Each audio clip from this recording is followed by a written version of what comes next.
And welcome back to V Road, CCTCG's weekly Vanguard podcast. I'm Trey. And I'm Cole without a camera because my computer sucks. And today we have our special guest, Zach. Go ahead and introduce yourself. Hi, I'm Zach. I play card games. I started playing Yu-Gi-Oh! 3 years ago, and then around March of this year, I dropped Yu-Gi-Oh! And started playing Vanguard because one of my friends was like, hey, this game's healthy. You should play it. There's only one thing wrong with it, which is the OT. So I was like, I bet. So I sold all my Yu-Gi-Oh!, picked up Blue Ord, and here we are. Yeah, and today we're finally back. It's been, probably about 6 months since we last filmed our weekly Vanguard podcast, and that's my fault. I'll take the blame on this. Our once in a Apologies, while Vanguard podcast. Our once in a while Vanguard podcast at this point. But we kind of wanted to get back. We're in the middle of BCS season, so we kind of wanted to talk about, how that kind of looks in Vanguard and how we think it kind of compares to other games. And that's why we decided to invite our friend Zach here to kind of discuss his experience with Houston this previous weekend and kind of compare it how he thought it went against Yu-Gi-Oh! Also, it was Rosemont. Chicago. Rosemont, not Houston. Chicago. Yeah. So obviously you took 91st overall in the tournament with there. How many people were there? I'm not sure on what the final total was, but when I scrolled down in Bushinavi, it was 306 total. I think there were definitely more people there because there was Weiss and Shadowverse there as well, but the venue was packed. It was really cool. How did that compare to like a Yu-Gi-Oh! Regional? I don't know if you've been to one of those or not. Yeah, so I went last year around this time-ish, actually. I went to the Des Moines Regional, and it was all right. The vibe at the BCS was definitely way different. It felt like people actually wanted to be there, especially the judges. No way. Which sounds so weird, but like everybody was happy to be there. That's crazy. There weren't people that were like upset about being there. It was so strange, but yeah, the vibe was just so different, and it could have also been the venue. The venue was bright, very well lit. All of the decorations were placed very well, very bright and vibrant too. All the staff was friendly. The vendors were also very friendly, that was nice. Yeah, how was that?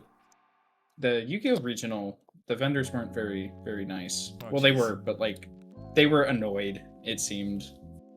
Do you think that has anything to do with the size of the tournament and location, or just a general overall of like enjoyment in the game? I think it has to do with a little bit of both. Yu-Gi-Oh! It kind of has a similar thing like with Vanguard, where you'll have like some cards like decks that'll be like really good for a certain period of time, and then once it gets like banned or hit, it'll just the price will just fall off the face of the earth, right? So you'll have a bunch of stock from people like at the regionals trading in like their decks for the weekend, because like most Yu-Gi-Oh! Players just play online whenever they're prepping for regional, and then they'll either buy the cards for the event and then just sell it off. So like the vendors will probably get like a whole bunch of infill or in stock from like the best decks, but then like give it a month or two, deck gets hit, and then all of a sudden they just have dead products. Nobody wants to buy it.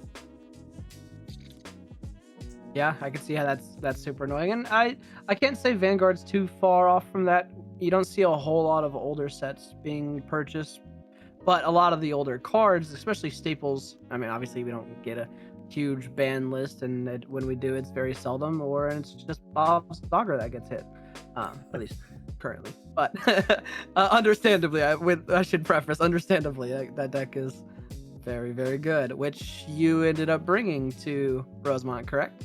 Yes, I did. We didn't actually like plan this out super far in advance. We planned it out 2 weeks in advance, which was insane. So initially I was going to take one of our friends' Estation deck, because Estation was cool. I liked the way it plays. It plays similarly to Stride with the blast token, sucking up a bunch of stuff into it, just hitting hard really fast, and I was a fan of how it played, but ultimately I came to the conclusion it's a glass cannon. It isn't very tanky, and I don't know if it was just the build or the way I was playing it, but I wasn't finding myself surviving very well. which is what ultimately led to one of our the same friend, joking about, hey, you could take Bob's, as he was flinging the deck box around in his hand, reorganizing his bag. So I'm like, you know what, bet. So I took Bob's home that week, and I played a whole bunch of games online with remote fights and like locals, and just playing in person, unofficial tournaments, or not unofficial tournaments, just like face-to-face IRL Vanguard. And I felt very confident going into the event. Yeah. How did you feel about that deck, like in general? Like, obviously we all know it's like very strong, but like, how do you personally feel about the deck?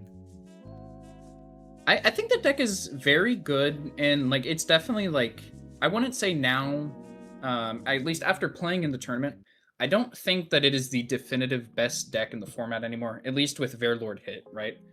But like being able to set up a Verlord and 2 Trick Moon in like the back row is still like very crazy, especially with like the Dragon Empire ace unit.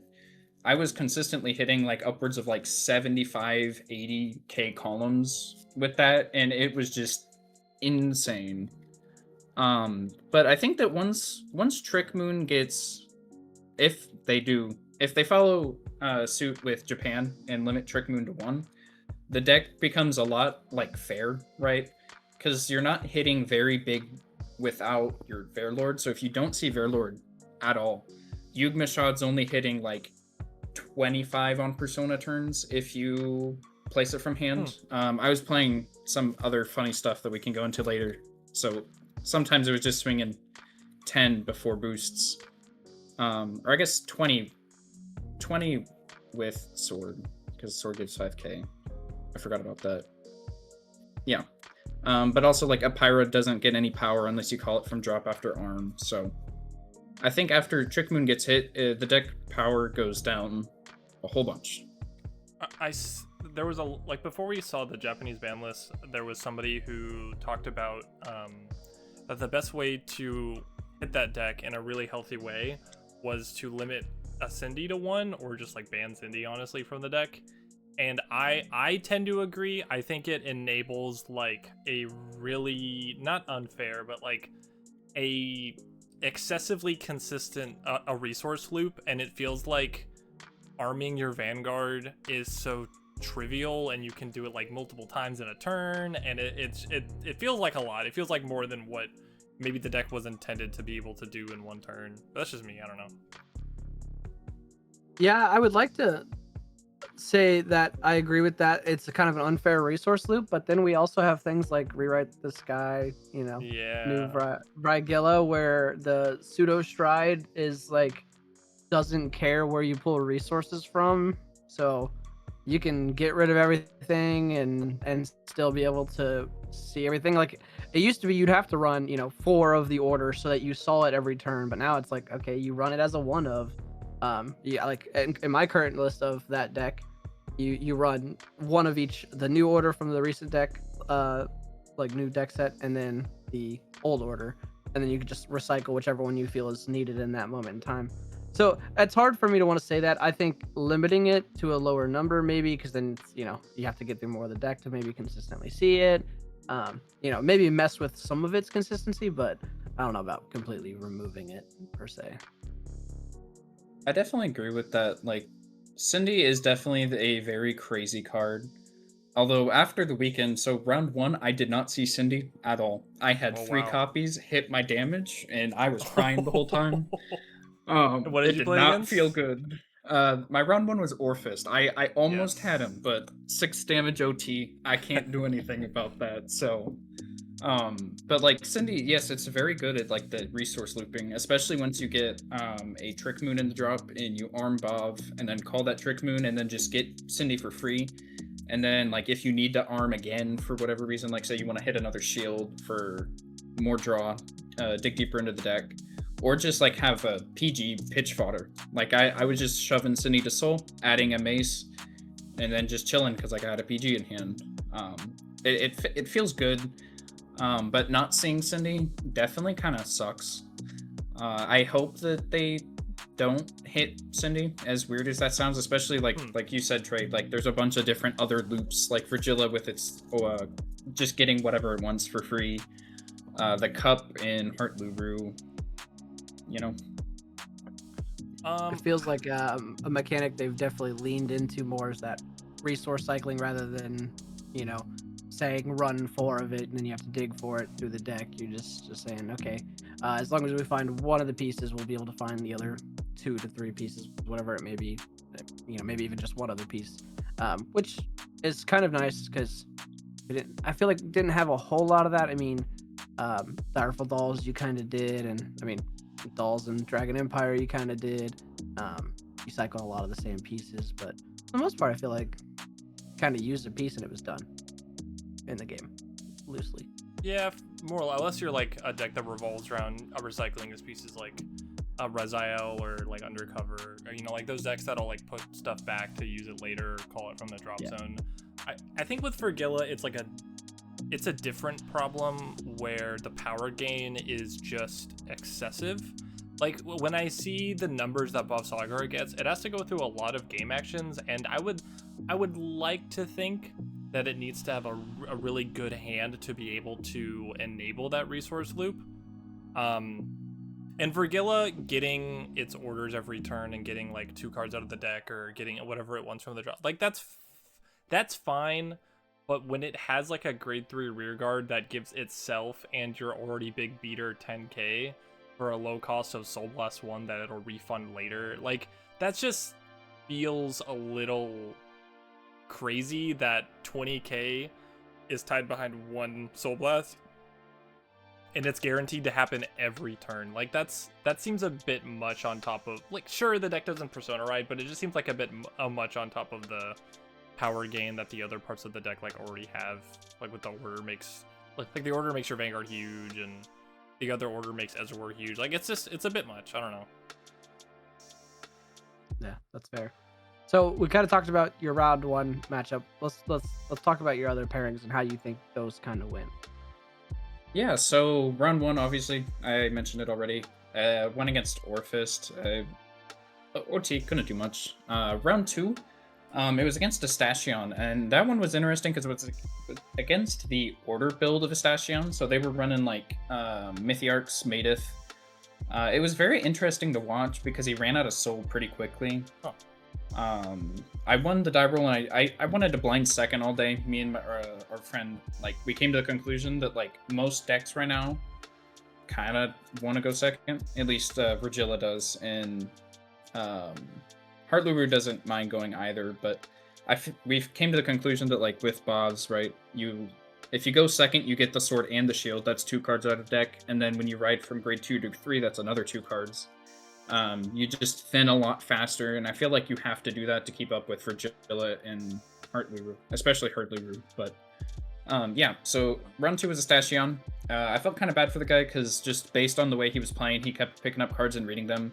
Oh no. He was definitely newer to the deck, so it was pretty easy. I was just fine on shield. He kept messing up, like optimizing how much he was getting into his blast token. So his blast token on his first grade 1 turn was 5k to the front. Was not a good time for him.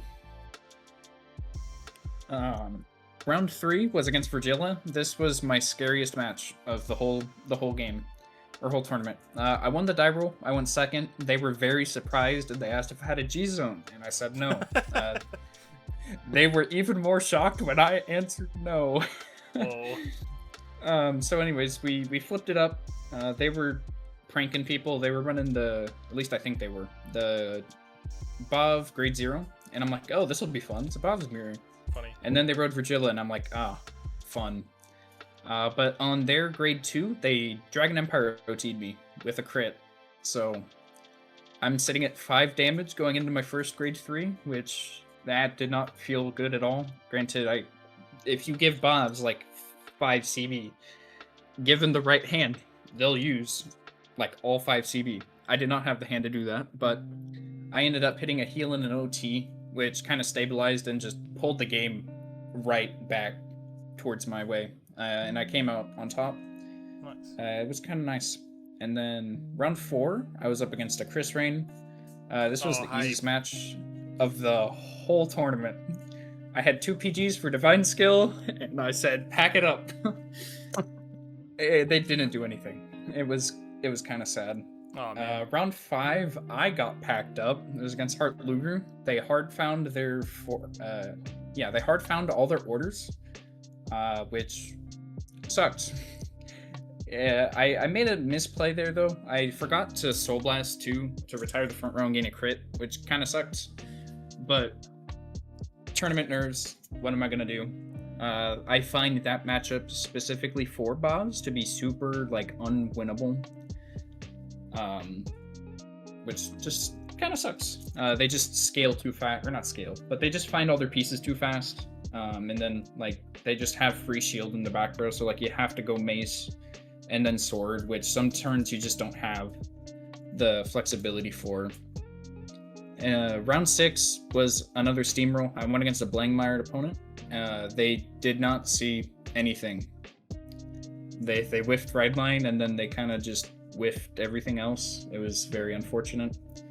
And then round 7 was against Ava. This was the longest match. It went almost to time. I ended up decking out, which sucks. Looking back on it though, I probably shouldn't have been triple driving every turn.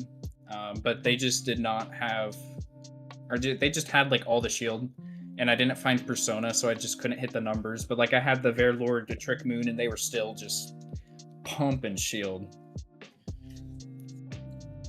But yeah, ended 4-3. 4-3. I was actually really surprised listening to you talk about this, that you actually had no repeat offenders in decks. Like you didn't play against 3 Vargillas, 2 Ava. Like you actually played against a very healthy spread.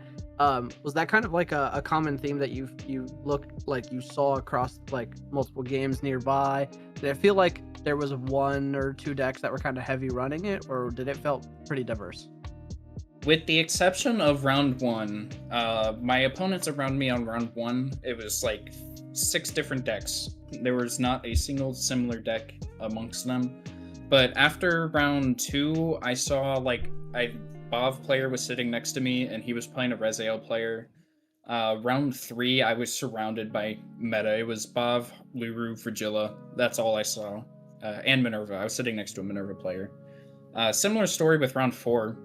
I was just surrounded by meta, and then like just the rest of the tournament, it was just kind of all meta. I'm surprised I did not have a repeat or did not run into a Bobs, but after looking at the tournament results that Bushi posted, it didn't seem like a lot of people had very much success with Bobs. That is kind of interesting to me. Like, I personally do think that Vergilla is just a better than Bob Sagura, in that like, it doesn't have to run cards with no shield. It doesn't have to try to find a bunch of these weird pieces. It's like very consistent just in general. I do think Bob Sagura has like a higher ceiling potentially, but Vergilla is like the modern day Varga. You just could kind of turn your brain off and slam through like 6 or 7 rounds with that guy and not really have to think too hard. Yeah, its combos pretty much not necessarily set in stone, but you have 1 of 2 orders that's really changing things up, and you're Alpha Knighting. I mean, obviously if you whiff on Alpha Knight, it creates a little bit of diversity in its playstyle, but not too much. So, okay.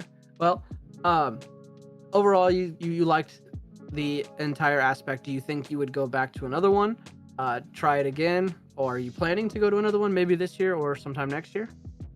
Oh, absolutely. So going into a couple weeks before we planned the trip, I was having like some like doubts in my mind. I'm like, do I really want to play this game? It feels really sacky, right? Wow, okay. And that's definitely something that I feel at locals. I feel like locals is not like the complete Vanguard experience, right? Sometimes you'll just have people that'll just slam face the whole game and won't like swing rear guards or like CB deny or try to do any like real strategy. They'll just swing face.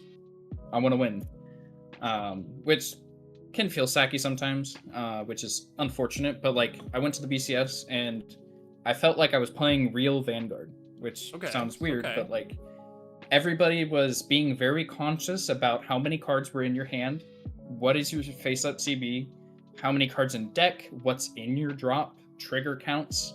People were swinging my rears. Every time Yugmashad was up, it was kill on sight. When I went up against my Blangmire opponent, he put that restander behind Blangmire, and I'm like, not happening. Equip Mace, shoot. And my friend who also went was also having a similar experience, right? Like swinging rear guards, and being just conscious of all of this stuff was a lot of fun, and definitely something that I want to do again. If the funds allow it, I intend to go to Houston and I intend to bring Minerva. I'm going to grind the ever-living crap out of that deck, and I intend to hopefully top. That is my goal. So, with you talking about how, like, playing at a regional, you know, people are more,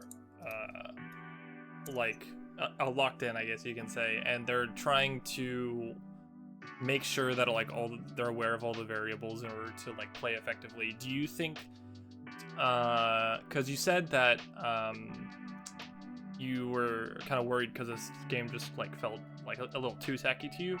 When people are playing like that, do you still think that's the case? Like, did you have any moments during your games where you felt like your counterplay was, like, punished by, like, a really good sack on the opponent's part or anything like that? Not really, no. The only game that I'm like, I was truly like, yeah, I got sacked was round 1, 6 damage OT. That was it. The rest of the game, like round 3 felt a little sacky with the Dragon Empire OT on grade 2. Sure. But I'm like, it's part of the game. I can recover. It's not lost. And yet, you did, right? didn't you win that game? Yes, I did. I ended up on top. Nice. It was very surprising. That's great. I'm glad to hear it. Obviously, you know, I think I do kind of agree. When it comes to our locals, there are people who kind of play like they don't care, and then they complain when they lose, and it's like kind of crazy to see. It's and like all these people who play like these like dumb sacky inconsistent decks that are just kind of funny when they high roll, but they complain when they low roll. It's like I'm glad that you kind of know what it feels like to, you know, the hidden aspects of the game that a lot of people don't talk about, like being aware all the time of like what your opponent's drive check. So you're like, oh, I just saw them drive check a PG, or I saw them drive check a bunch of triggers, so I know they're gonna have a bunch of shield, they're gonna guard these, so I'll go for rear guards instead and make them have to guard that or something like that. Like I think a lot of people just don't think about this game that way, when I think it kind of makes it one of the most fun. That's just me. Yeah, and part of me likes to know, like, or part of me wants to think about if you think maybe that's just some of the deck differences played at local versus Maybe. BCS, or just the competitive intent. Whereas for a local, some people like to play and try to win some, you know, store credit or get the promos, versus where they're actually there to compete and try hard. Do you think it's just because of its more lax environment, or because like the decks are just like, oh, I'm playing Hound Raiser and I have to play aggressive here because I can't keep up with card draw compared to Avzagra? For sure, I do think that some of it definitely has to do with like the lax nature of like locals, right? Like most of the time, it's the end of the day, people are tired. They just worked like their 8-hour shifts, full-time job or whatever, and they just want to come in, have a good time, right? And some of it is also like the deck choice, right? Like some decks obviously do just want to slam face. Like I think the Sky Ruler deck for Strikeia, like that deck, just slam face. That's all you do. Build big columns, restand, just swing. Yeah. Yeah, I think even with those decks, if people like thought about it for a little bit, you could use those big numbers to hit rear guards or you know, like do stuff like that. And I think maybe my only, it's nice to hear that there is some still some nuance to the format, even though, you know, it kind of looks like there are 3 decks that are the only ones worth playing according to some people. But it's nice to hear that there's like some nuance, and that The only thing I kind of don't like about the format is that a deck like Heart Luru is kind of running around. Well, no, Heart Luru actually wants to keep its rear guards on board. I don't know. Maybe never mind. I don't think there are very many solid decks right now that get rid of their own board and kind of not remove the dimension of damage denying or like bullying rear guards.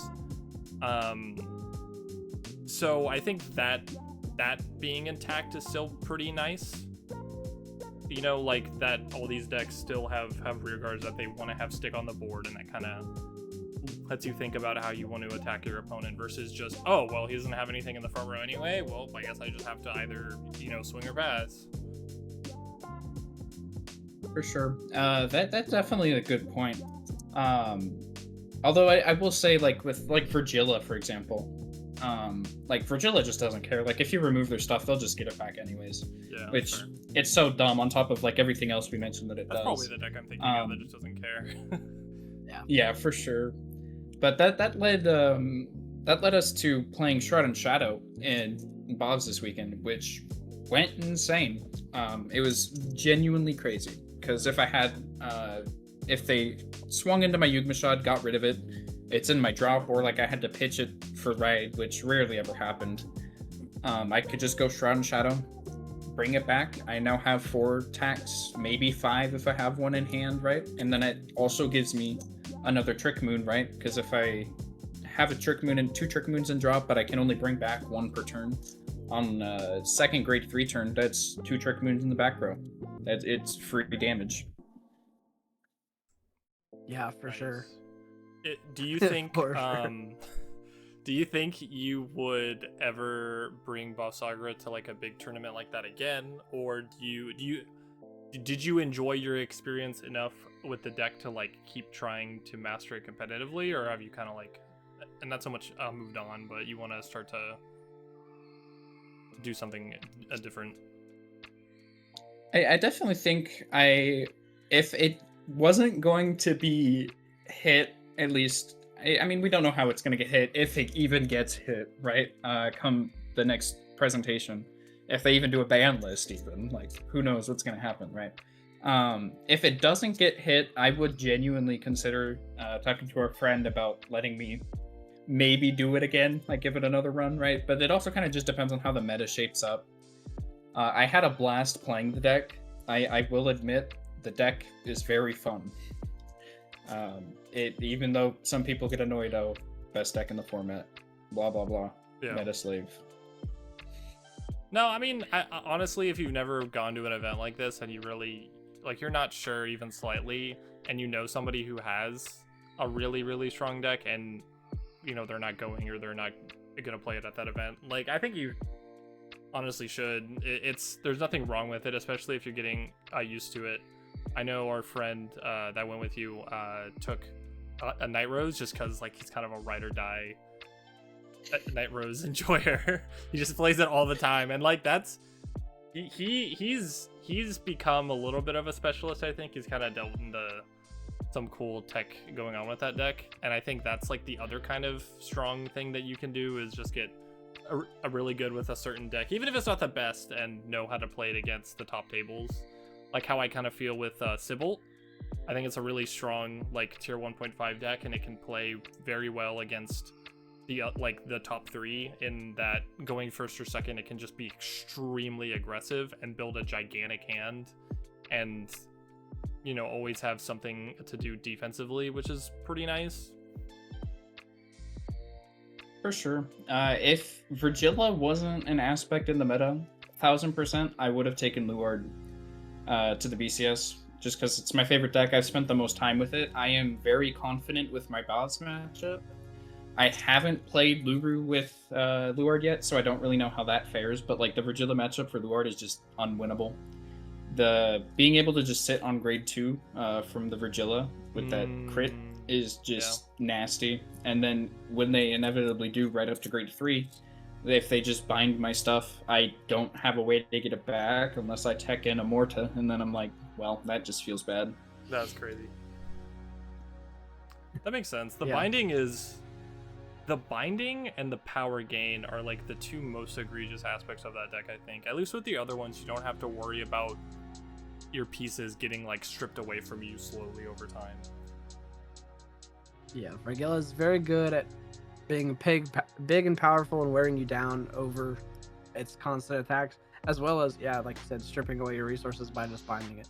That aspect kind of gets lost on me a lot of times because you don't ever think about it, especially in that deck, and then you're like, oh yeah, that is really annoying, isn't that? Yeah. I haven't played that deck in a minute, and when I've played against it recently, which hasn't been very recent, it hasn't felt like it affected me all that much, at least. I felt like it gives the Vergilla player like too many tools for how one note the deck kind of feels, because if it gets to excel in what it's doing that much, I feel like it shouldn't have a rear guard that it can just kind of pop out on demand that can bind another thing. Like that seems trying to keep up with losing one card a turn to like the forever lost zone is kind of hard in and of itself, depending on the deck you're playing, but getting two things bound in one turn is really, really rough. Counterpoint, just play Shoto Doji. I don't know. Yeah, true. No, it's crazy. Like I play Rezel a fuck ton. Like I play it all the time, and I genuinely think that with all the cards we're getting that like bind themselves after you use them, that like a single copy of Leo Lamorta or something would actually be like his answer to the meta. Weirdly enough, having that 5th PG and being able to bring your bounce and stuff like back, like on the bottom of the deck, I think it does. It's just like gonna be weirdly the game changer for it, I think.